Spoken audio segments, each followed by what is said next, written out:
So it's nice to be among friends. And we had this whole thing about, oh, you know, can we have refreshments? Are we going to have some food? So what I got candy for everybody in the room, and I want you to enjoy it, all right? Because candy is a really big deal. What I have learned about candy, here you go. What I've learned about candy, this is sort of a bonding experience. I learned it from my 3-year-old daughter. She doesn't, she doesn't do well with strangers, and neither do I. It's a way that all of a sudden the candy comes out and she's best friends with everybody. So this is sort of a bonding exercise, and what we find through that, at least my feeling about it, is that connection, it's always through action, right? It's about what people do. It's never about what people say. And this is really important, because when we are trying to connect, what does that mean? You know, doing is how we connect to ourselves and to other people and ultimately to Allah Ta'ala. What does that mean, connecting with myself? It means being aware of all my liabilities, my talents, my passions, my blind spots, and then taking that awareness out into your relationships with other people, right? And then if the community is healthy, you find acceptance there, and then you take that, and that becomes the medium through which you approach Allah Ta'ala. Right? So connection is really important from a very basic level, and then you grow that out. And that's always going to happen through doing. Allah Ta'ala tells us about the importance of salah. Salah, which is the Arabic word for the ritual prayer, right? 5 times a day. And that's rooted in the word for what? Come on, we got scholars here. Connection, right? Sila. And it's an active, intentional, and ongoing process, right? We're told, hold on to the rope of Allah. Because if you let go, what happens? You arrest that process, don't you? You break the connection. And so this is crucial. And even when we're trying to connect sometimes, what we find is that we can't. And so what's that all about? And I think a big part of it is the masks that we wear. All right? That's a big part of it. Personas and not people.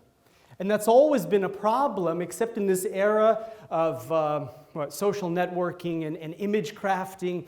It's really complicated, this whole idea of connection. It's huge. It's really difficult. You can't connect to an image. But we try. And so instead of seeing Fatima and Muhammad and Jane and John, what do we see? Hijabi, niqabi, student of knowledge, kafir, convert. These are caricatures. These aren't people, right? And we try to connect with that, and that's how we end up disillusioned. Those images are going to break down sooner or later. You didn't get to know the person underneath that. You didn't open your eyes wide enough. You weren't connected with yourself to even begin to have that awareness that there was more to that person than a long beard or a head covering or whatever. So how do we take off the masks? There's a couple of things. Extreme novelty, I think, is one way. Fatigue and candy, I think, is one way.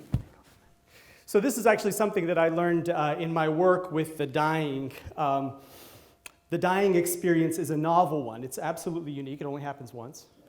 And it is totally exhausting. It's totally exhausting. And given enough time, the mask actually comes off. So how are we going to take off the mask before we die, right? So extreme novelty and fatigue. Extreme novelty, warfare, right? A natural disaster, an earthquake, if the big one hit right now, assuming that we were to survive, that would be one hell of a bonding experience, wouldn't it? I think it would be. Yeah. And fatigue, right? Fatigue. Interrogators make use of this. They wear you down, and that's how they open you up, and that's the risk, isn't it? Because once the mask is off, and all of that raw humanity is exposed, you know, that can be exploited, and it can be manipulated and taken advantage of. So it's a huge risk, but it's one that I really want you to take, because I don't believe that real connection can happen without it.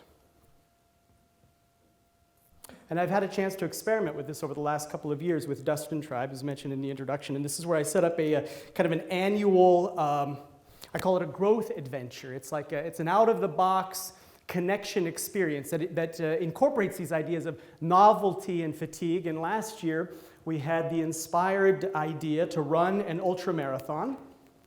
How many people here have run an ultramarathon? Yeah, 0.2%. So this is longer than a marathon, right? 0.2% of Americans will do this. It's certainly an out-of-the-box, fatiguing, novel experience. So it fits the criteria. And because it was a social experiment, I wanted to invite some people, and I did. I invited about 40 people. And 3 people said yeah. Which statistically is pretty awesome. That's like 8%. But 92% said no thank you. And that's a really important number. We're gonna come back to that. But this was such a big deal, and it's important that you understand that I'm not an athlete. Not at all. I failed PE. I was the only senior, I think, in a class full of freshmen. PE. I don't know anything about what's going on in sports. Nothing. So, in my view, the only thing attractive about this was that it took place outside, and I do enjoy being outside. It was a trail run. The skyline to the sea, 50K. So this is about 30 miles, right? Down through the mountains of Santa Cruz. You go down through the forests and creek beds and all the way out to the beach. And it's mostly downhill, and that sounded like fun. The idea, my strategy going in was I would just kind of get my legs going and gravity would take over, and a few hours later,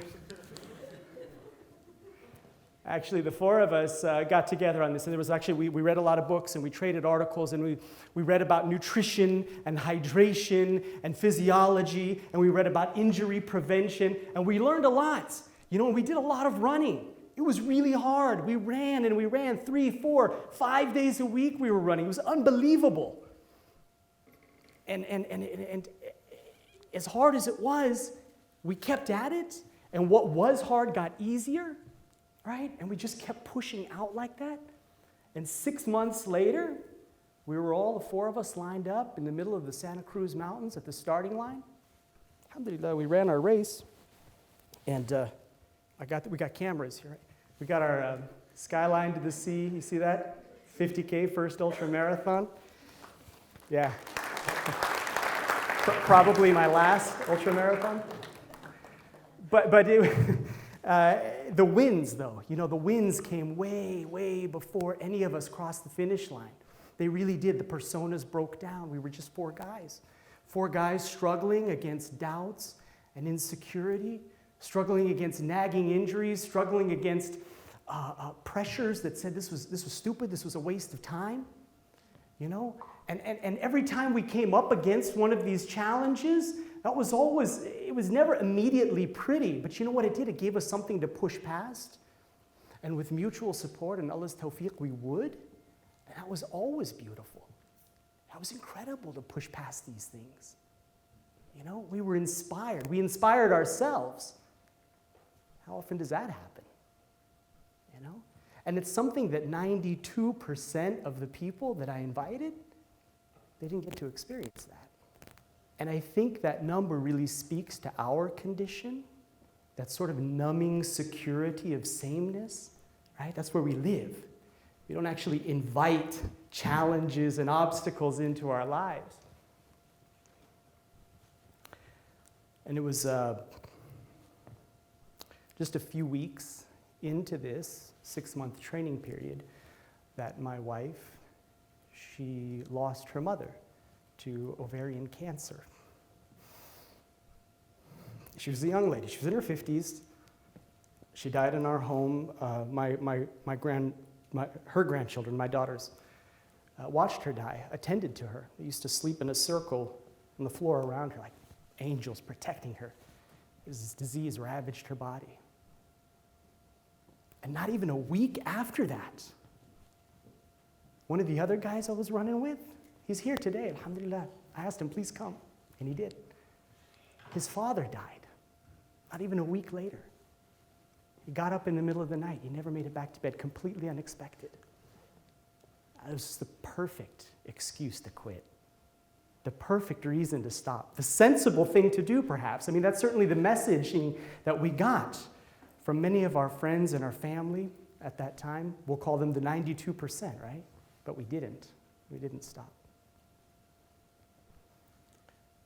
And I'll tell you why we didn't stop. Because I absolutely know that every single one of us We're going to come up against something in our lives that is so huge, that is so big, and you're not going to be able to stop it. You're not going to be able to delay it. You're not going to be able to figure your way out of it or fix it. You're just going to have to deal with it. And that takes practice. That really takes practice. Patience and resignation and acceptance. You don't want to go into these experiences cold, man. But who's going to do that, right? Who's going to put their own back against the wall? Who's going to choose the option of no options? And then keep your eyes open long enough to learn something from that experience and actually connect with yourself and other people and Allah Ta'ala through that. I know 4 guys who did. And when we took on the ultra, we embraced a set of parameters. We boxed ourselves in. And that didn't limit us. In fact, by sticking to the plan, by working our parameters, we exploded. We absolutely exploded. And it's my view that the ultra, it drove a fuller expression of ourselves than would have ever been possible otherwise. And so here's where I'm going to leave this. This is what I have to ask you. What are the rules that you are playing by? And do those rules shut you down, or do they open you up? Because depending on what we're talking about, life or love or our finances or whether or not we're on the board, the rules of the game might be fixed. But how you play and who you play with, it's completely up to you. Jazakumullah khair. Assalamu alaikum.